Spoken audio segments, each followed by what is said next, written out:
Hey, what's up guys? Joker here, and today we're going to be taking a look at the Logitech MX Master. I got interested in this mouse after seeing a lot of other YouTubers talking about it and using it because of its benefits to things like an editing workflow, because of the included side scroll wheel that actually scrolls left to right when you're in applications like a video feed and you're scrubbing through video footage in something like Adobe Premiere or Sony Vegas. It's definitely helpful for that. So let's go ahead and jump straight into it.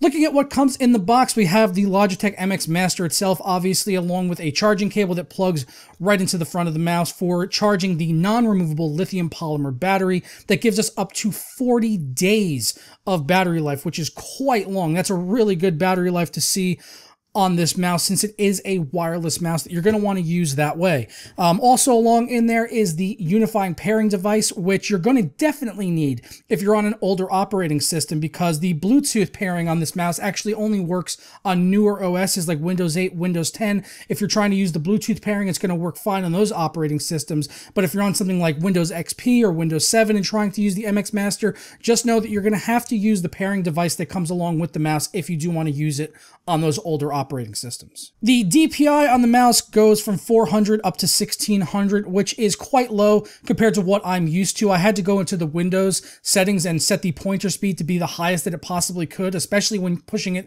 on something like a 4K display, because it's having to traverse across a lot of pixels on a 4K display, and 1600 DPI is really just not enough for that. At like a normal mouse speed setting, you're going to want to go ahead and turn that up if you're on like a higher resolution display. If you're on something like 1080p, 1600 is going to be just fine, but if you're used to something like a gaming mouse that goes all the way up to 10,000, then it's going to feel a little bit slow to you, so you may want to go ahead and adjust that within Windows for your pointer speed. As far as ergonomics go on the MX Master, this thing was really just like sculpted for a human hand. It really just fits like a glove, and for like palm grip, fingertip grip, or claw grip, you're probably going to be comfortable using any of these. Even if you have a larger hand, like a palm grip is going to be really good on this mouse because it is quite large. I mean, this thing stands up tall. This baby got back, okay? And speaking of the back of the mouse on the bottom actually lifts up off the desk. It's higher than the actual lowest point of the mouse, so that's something worth noting. When I was using a palm grip especially, and I was kind of dragging the mouse down, I would notice that if my hand were to kind of sit back on the mouse a little bit, that the mouse would actually lift up, and that could actually cause some problems if you're trying to be accurate with your mouse movements and when you're trying to drag it down. It was really the only issue that I noticed about the mouse with the shape like this. I personally would like to just see a completely flat base. As you could see, there's kind of like little curves and divots in here, little canyons where the mouse actually raises up off of the lowest point where the feet make contact with your desk. So it kind of throws it off of balance a little bit when you are pulling down on the mouse, especially if you're kind of like using like a really heavy palm grip. On fingertip grips and claw grips, it was not an issue at all. Claw grips are actually really good on this mouse because the click on the mouse is actually just as sensitive at the lowest point as it is at the tip of the mouse all the way up at the front. Now coming on to the star of the show, the side scroll wheel, which is really one of the selling points of the MX Master, one of the main reasons I wanted to check this out, because obviously I have a heavy video editing workflow. I also do a lot of stuff in Photoshop, spreadsheets when I'm doing things like benchmarking graphics cards in my test system. So this was really helpful to me, and it's something I couldn't live without, honestly, now in video editing and photo editing, stuff like that. It's really just changed the way that my workflow goes, and going back to a standard like gaming mouse, I basically just use that now for gaming, and for standard desktop use, I tend to lean towards using the MX Master because of the inclusion of that side scroll wheel. Also on the side here, we have two buttons for your forward and back functionality. I really like the placement of this actually on the MX Master. On most mice, you'll see that it's kind of, one will be towards the front of the mouse and one a little bit more towards the rear, which in my experience in the past, I've actually had trouble usually reaching that forwardmost button, which made me not want to use it. But on the MX Master, since they're right on top of each other, it makes it really inviting for me personally to use, since I usually use a fingertip grip and my hand is usually set back a little bit further on the mouse. The main scroll wheel on the MX Master is actually really interesting too, because of the inclusion of a button on top that allows you to switch between two different modes. You can have the standard clicky mode, which, you know, it'll kind of have like a tactile feel as you're scrolling through, but you can also click a button which you can feel a mechanical switch inside releasing, and then it'll allow you to freely scroll the wheel basically as fast as you can. You could just flick that thing and it'll just keep going and cycling through a web page until it gets to the bottom.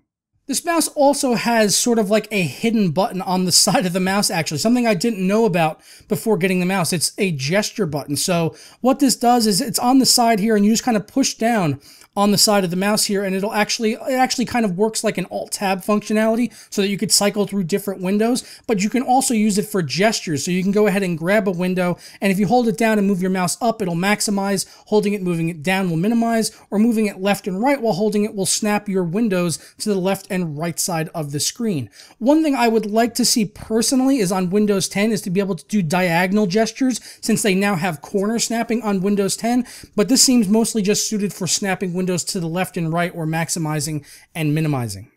You can also customize the buttons on your mouse by using the included software, which is pretty basic in its functionality, but it does the job. It gets the job done. But I would like to see some custom profiles in there. If I had one complaint about the Logitech option software is that you could not set custom profiles. I know this personally would have been helpful to me when I'm switching between different PCs, especially if I'm going between various different types of resolutions. Having different profiles with different mouse speeds, different DPIs would have been very helpful to have in this software. Maybe they could update that later on in a firmware or a software update. That would be nice to see from Logitech, or maybe in a future iteration of this mouse.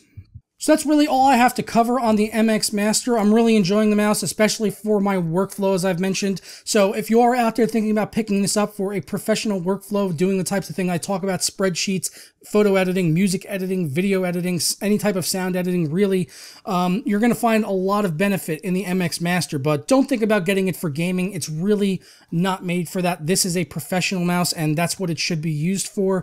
I love the wireless functionality. It makes it convenient for me. Having the ability to switch between different devices as well. Super convenient for someone like me with multiple displays and multiple PCs as well. I could even enter a third laptop into the mix if I wanted to, and then use this with the laptop instead of a touchpad. So there's a lot of versatility there as far as that's concerned. The gesture button is really cool. I'd like to see more, I like to see the option for profiles, like I said, in the options software. But other than that, the Logitech MX Master is a great mouse at $99 for professional use. If you need a link to where you can get the MX Master, I'm going to put an Amazon link down in the description below to where you can check that out. But I'm going to go ahead and get out of here, and I'll catch you guys next time. Ta-ra.